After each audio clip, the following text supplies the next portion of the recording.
তো hello guys, welcome back to my YouTube channel. তোমরা সবাই কেমন আছো? আশা করি সকলে খুব ভালো আছো। আমি অনেক অনেক ভালো আছি। তো যেমনটা ঠিক বলেছিলাম, আমাদের 13ই আগস্ট দীঘা রাইড স্টার্ট হওয়ার কথা ছিল, কিন্তু আমরা সেটাকে একদিন আগেই করে নিয়েছি। কিন্তু মানে একটুখানি টাইমের জন্য, মানে যাতে আমরা 14 তারিখের মধ্যে এন্টার করতে পারি, তার কারণে আমরা 12 তারিখ বেরিয়েছি। তো আমি এখন আছি, বাড়ি থেকে বেরিয়ে গেছিলাম ওই 10:30টার মধ্যে। আচ্ছা, এইবারে একটু দীঘা রাইডটা একটু লেট করে বেরোচ্ছি, কারণ যারা কৃষ্ণনগর থেকে আসছে পলাশ স্যার, ওরা সকালবেলা 6টায় বেরিয়েছে। ওনারা এখনও কৃষ্ণনগর মানে চুচুড়ায় মিট আপ পয়েন্ট, সেখানে এখনও ঢোকেনি। আর আমি আর রাজাদা এই 10:30টার মধ্যে বেরালাম। আমি অশোকনগর থেকে, রাজাদা বারাসাত থেকে, দুজনে একসাথে মিট করব নৈহাটিতে। নৈহাটি ওই ফেরিঘাটে আমরা মিট করব, তারপরে একসাথে চুচুড়া লঞ্চ ঘাট পার করব, ওই পাশে যাব। তো এইবারের সেট আপটা ঠিক এরকম রয়েছে। এই যে সামনের বোর্ডটা নতুন বানিয়েছি, তাজপুর দীঘা ঝাড়গ্রাম। আর এই যে সাইকেল। আর এইবার আমরা শুধু দীঘা না, আমাদের রুটটা বলে দিচ্ছি। আমরা এখান থেকে যাব তাজপুর, প্রথম দিন তাজপুর, তারপরে দীঘা, তারপরে উদয়পুর, এবং তারপরে আসবো খড়গপুর হয়ে, ঝাড়গ্রাম হয়ে, বর্ধমান হয়ে আবার অশোকনগর। তো চলো যেতে থাকি, যেতে যেতে কথা হচ্ছে। আর এইবার একটু লেট করে বেরিয়েছি 10:30টার সময়। মারাত্মক গরম লাগছে, যার কারণে একটু দাঁড়িয়েছি। তো যাচ্ছি আগে।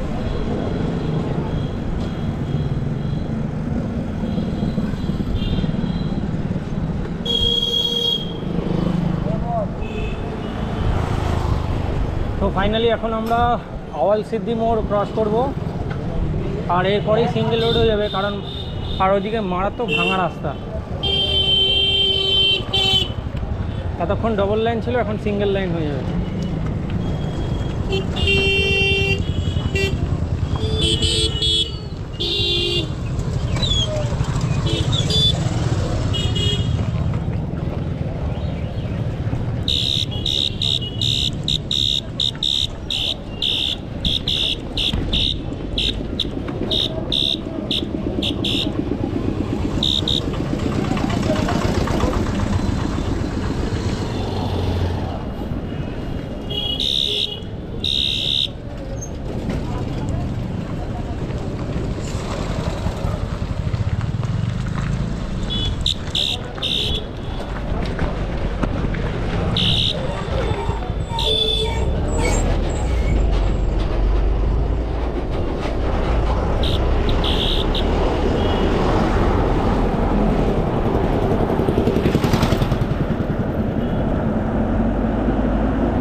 তো গাইজ, এতক্ষণে আমি দাড়িয়াপুর পার করে চলে এসেছি। এখন যাচ্ছি সামনের দিকে। একটাই কষ্ট হচ্ছে, মারাত্মক রোদের তাপ, নাহলে কোনো কষ্ট না। সাইকেল চালাতে এমনি কোনো কষ্ট হচ্ছে না, শুধু এই রোদের তাপটার জন্য একটু প্রবলেম হচ্ছে। এই যে আগেরবার যখন আমি পুরুলিয়া গেছিলাম, তখন এই জায়গাটা বসছিলাম অনেকক্ষণ, 2 ঘন্টার মতো এখানে বসেছিলাম। আর যা রোদ বাবা! আমি যত রাইড করলাম সব গরমে। শীতের সময় একটা বড় রাইড করব, শীতের সময় বেশি মজা লাগবে, কারণ তখন গরম থাকবে না।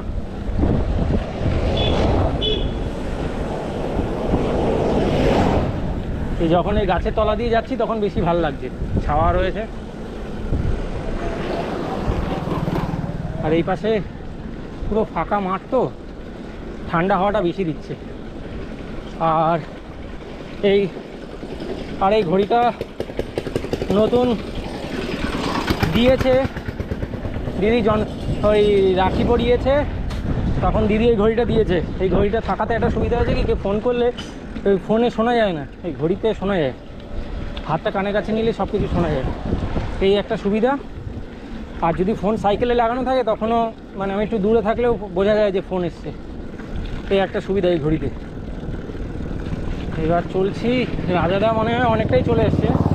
রাজাদার বাড়ি দিয়ে 40 কিলোমিটার দেখাচ্ছিল, আর আমার বাড়ি দিয়ে 32।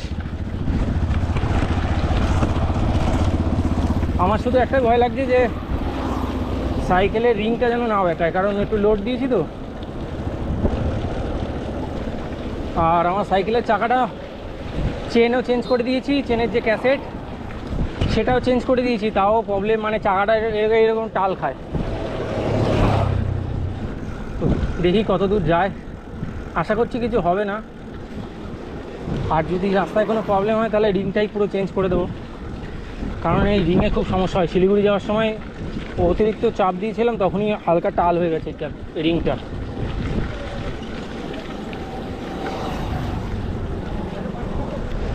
তো বন্ধুরা, দেবগ্রাম এখন ঢুকছি, এন্টার করছি দেবগ্রাম। এখন সময় হচ্ছে 11:28, আর এখন দেবগ্রাম এন্টার করছি। মাঝখানে একটু দাঁড়িয়েছিলাম,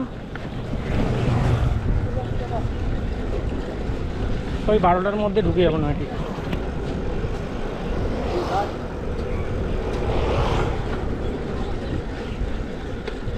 রাজাদাকে একটা ফোন করতে হবে, কারণ রাজাদাও তো আসছে, ফেরিঘাট একসাথে ক্রস করবো।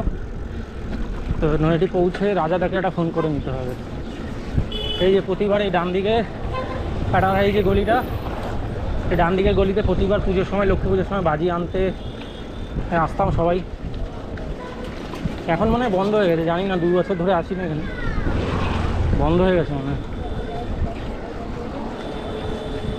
সূর্যের তাপটা এখন কমেছে, এখন একটু ভালো লাগছে। রোদের তাপ উঠলে পুরো গাটা জ্বলে যাচ্ছে।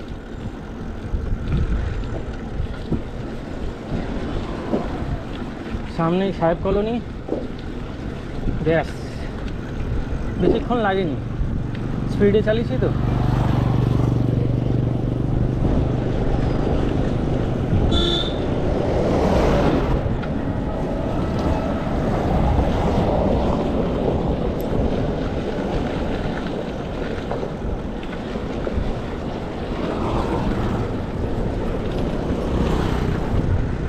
ও বাবা,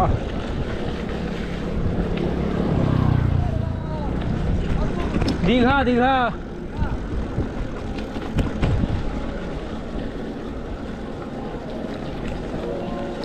এই রাস্তাটা যে কবে ঠিক করবে,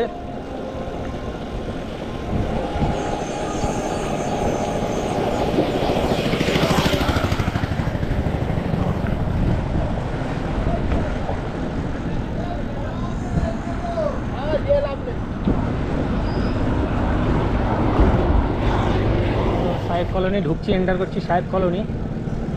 আমরা সোজা গিয়ে পাওয়ার হাউস দিয়ে ডান দিক হয়ে ব্রিজ হয়ে যাব। যদি রেল লাইন টপকাই তাহলে পুরো অবস্থা খারাপ হয়ে যাবে, এত ভারী সাইকেল রেল লাইন টপকানো যাবে না, তাই ব্রিজ দিয়ে যাব। সামনে সাহেব কলোনি।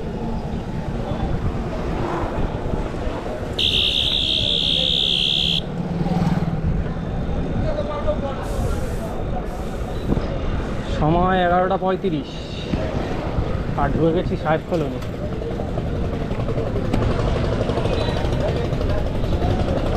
মানে ওই 1 ঘন্টা লাগলো।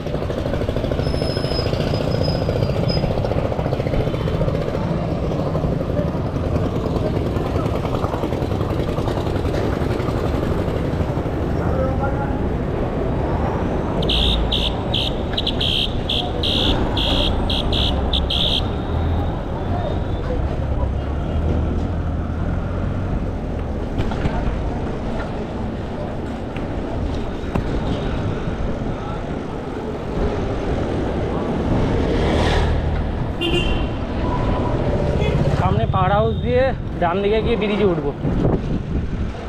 বাবা,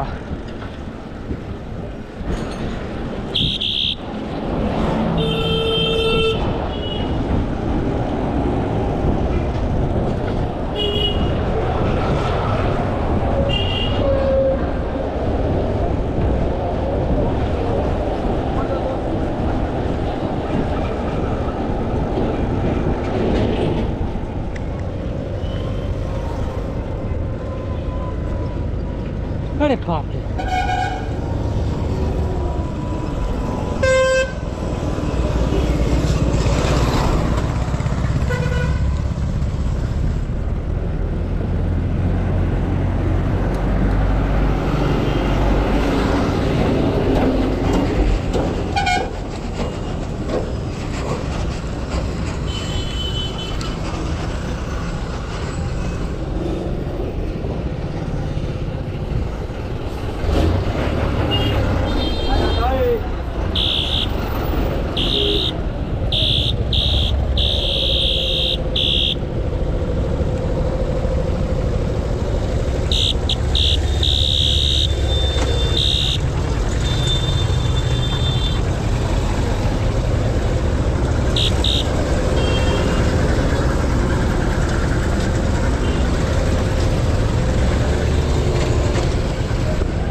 শান্তি।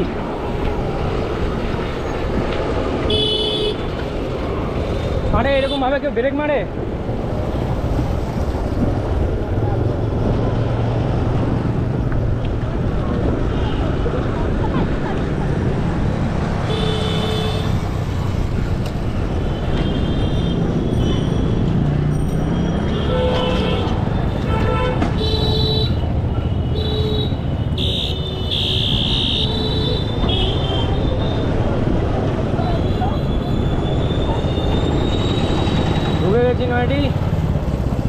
এবার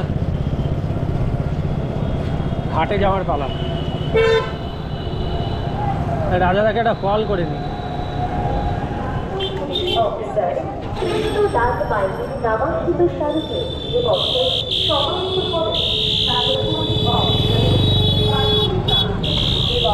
বিশিষ্ট সমাজসেবী শ্রী তরুণ সরকার।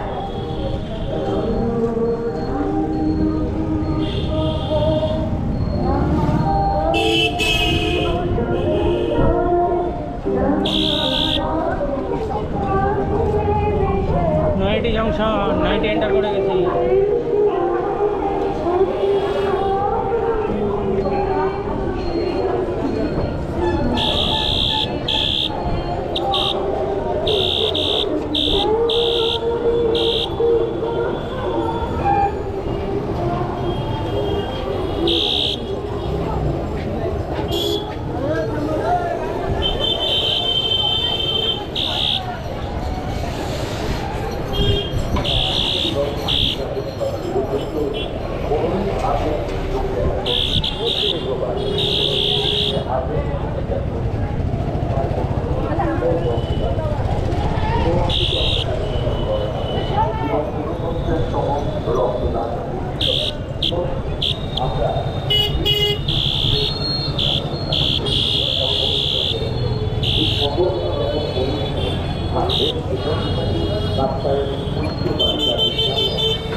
যাবো যাবো।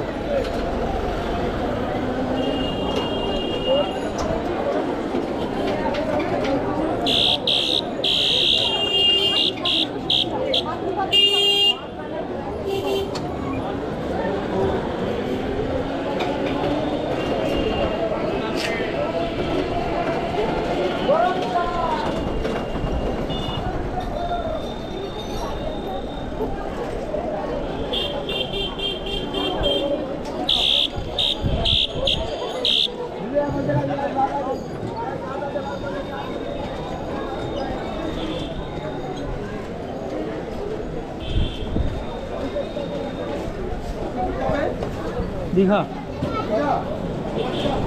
প্রসন্নগর।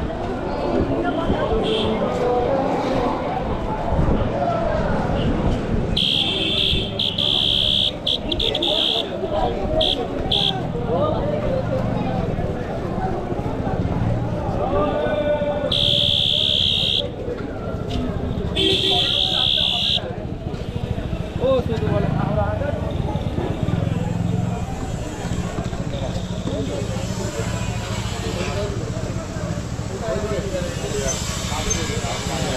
ফেরিঘাট কি বন্ধ?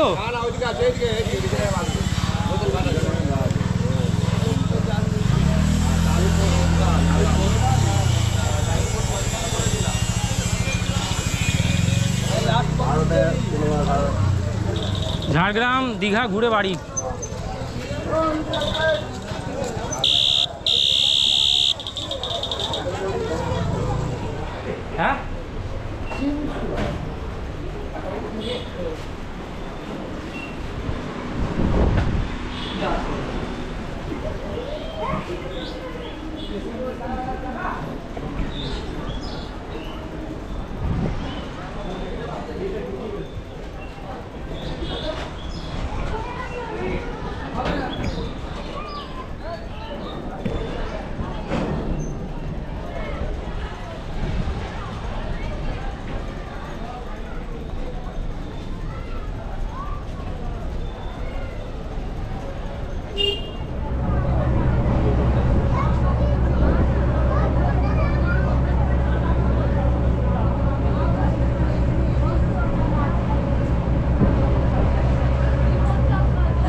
ফাইনালি এসে পৌঁছে গেছি চুঁচুড়ার প্রদীপ স্যারের বাড়িতে। এখানে সবাই এখন খাওয়া দাওয়া করছে, তারপর এখান দিয়ে বেরাবো একটু পরে। আজকে ডেস্টিনেশন ডানকুনি, দেখি কতটা যাওয়া যায়। আর এখানে রয়েছে পলাশ স্যারের সাইকেল, এইটা হচ্ছে প্রদীপ স্যারের সাইকেল, এটা নবীন স্যারের, ওখানে রাজাদা আর আমার সাইকেল, আর ওখানে বাঁকা স্যারের সাইকেল। এই সাইকেলটা দেখো, ডবল সাইকেল, দুজনে মিলে চালায় এই সাইকেলটা। তখন সবাই খাওয়া দাওয়া করছে, খাওয়া দাওয়া করে বেরোনোর সময় আবার দেখা হচ্ছে তোমাদের সাথে। আসি গাইজ, সবাইকে জানিয়ে রাখি এখন আমরা বেরোচ্ছি চুঁচুড়া থেকে, প্রদীপ স্যারের বাড়ি থেকে। আর এখন টাইম হচ্ছে 3:57। সামনে সবাই যাচ্ছে, এক এক করে দেখাচ্ছে সবাইকে।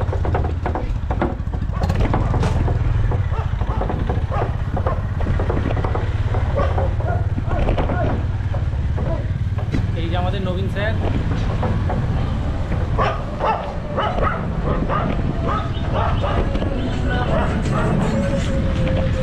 আর এই যে আমাদের বাঁকা স্যার,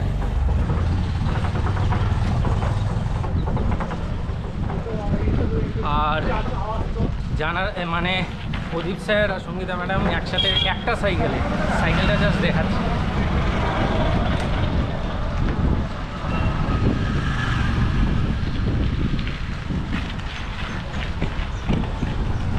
এই যে আমাদের জার্নিটা আনন্দ করা স্টার্ট।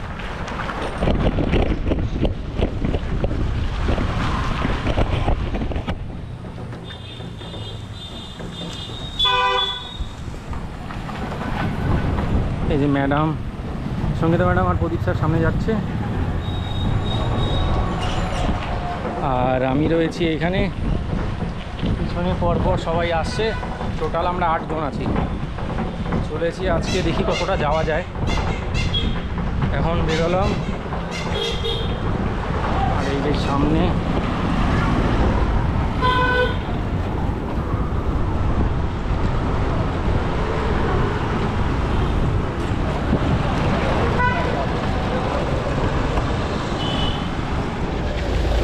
সামনে অ্যাক্সিডেন্ট হয়েছে একটা বড়, একটা ছেলে মাথা দিয়ে অজস্র রক্ত বেরাচ্ছে।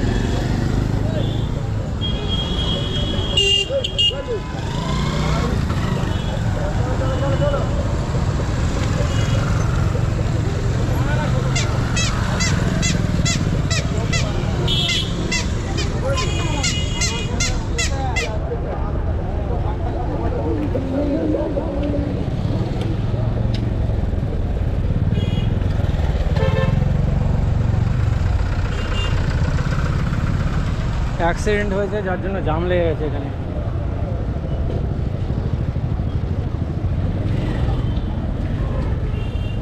তো এখন আমরা দিল্লি রোড কানেক্ট করছি, এখান দিয়ে বাদিক, এখান দিয়ে আমরা বাদিকে চলে যাব।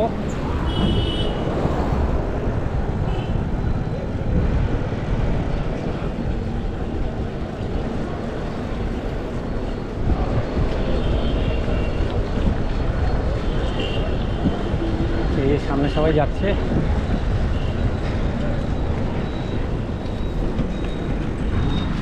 এই যে রাজাদা,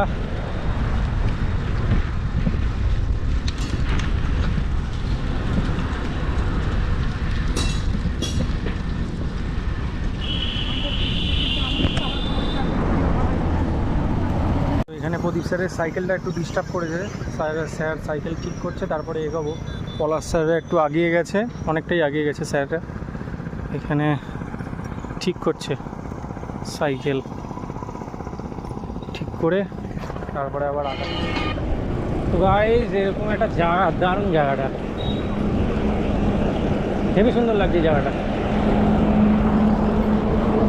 অন্ধকার হয়ে এসছে, এখন শুধু কোথাও টেন্ট মানে লাগানোর মতো একটা জায়গা লাগবে। 8 জনের টেন্ট, 8 জন গোল করে টেন্ট খাটিয়ে থাকবো রাত্রিবেলা। এটা মনে হয় টোল গেট হবে নাকি ছিল, ভেঙে গেছে জানি না।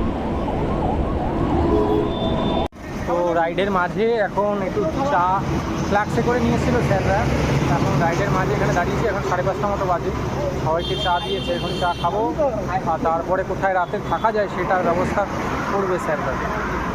এখানে সবাই চা খাচ্ছে, স্যারের হাতে কাপ।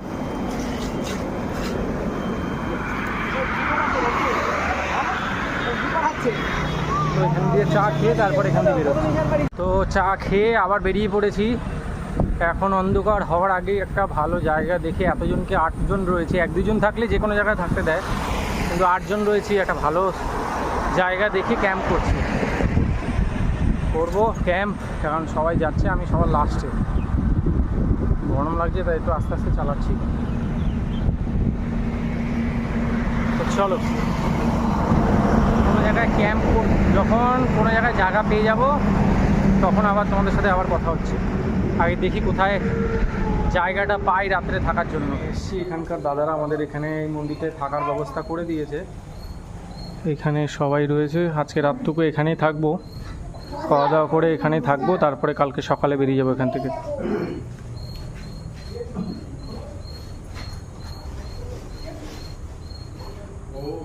তো এই ভিডিওটা এখানে এন্ড করছি, বাই বাই।